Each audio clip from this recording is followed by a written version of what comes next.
अब घुमेर पानी नटेकी जाउँ भने आधी घन्टा लाग्छ होइन। अब यहाँबाट यहाँ कति छोरै एडभेन्चर गरेर अप्ठ्यारो बाटो गयो भने चाहिँ 10 मिनटमा घरमा पुगिन्छ भने ल भन्नु त कुन बाटो जानु पर्यो? अब हो सही भन्नु हो, ट्याक्कै सही भन्नु हो। अप्ठ्यारो भए पनि चाँडै घर पुग्ने बाटो जानुपर्छ। ल हेर्नुहोस् यस्तो बाटोबाट म झर्दैछु कि यो खोलाको बाटो हो है। अब साँझ परिसक्यो होइन, घुमेर गयो भने आधी घन्टा लाग्छ। त्यही भएर म चाहिँ अब यहाँबाट सर्टकटमा चाहिँ गाह्रै भए पनि हिँडिदिन्छु भनेर आइदिएँ। ल हेर्नुहोस् यो त के खोला भन्नु कि ताल भन्नु हो?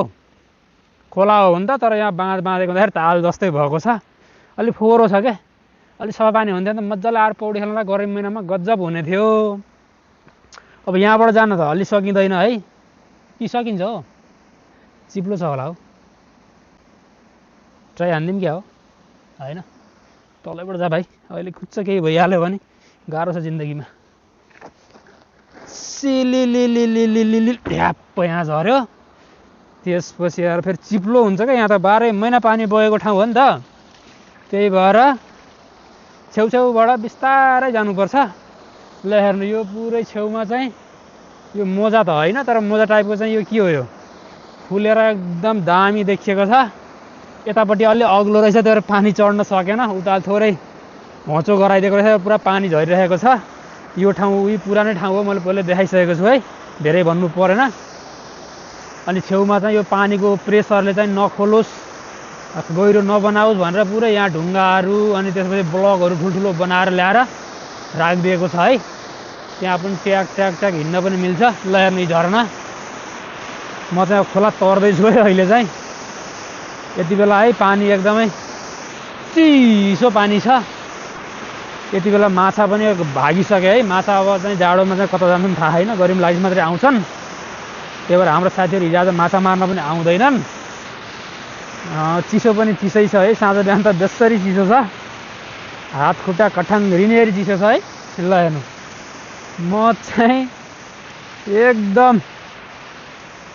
इजी तरिकाले यो खोला तरेँ है। माथि कति छ गहिरो छ, खुट्टा चाहिँ लास्टै ठिरायो चिसो पानीले। अब घर गएर तातो पानीले सेक्नुपर्छ फेरि यसलाई। ल हेर्नुहोस्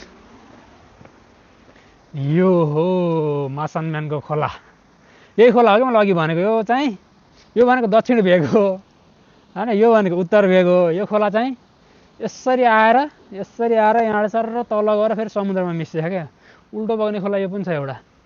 यो धेरै चाहिँ बग्यो होइन, थोरै मात्रै हो त्यहाँबाट यता चाहिँ। ल हेर्नु यस्तो बाटो निस्किन, हाम्रो त यस्तो बाटोलाई त चोर बाटो भन्छ हो। आज चोर बाटो पनि हिँड्यो यार।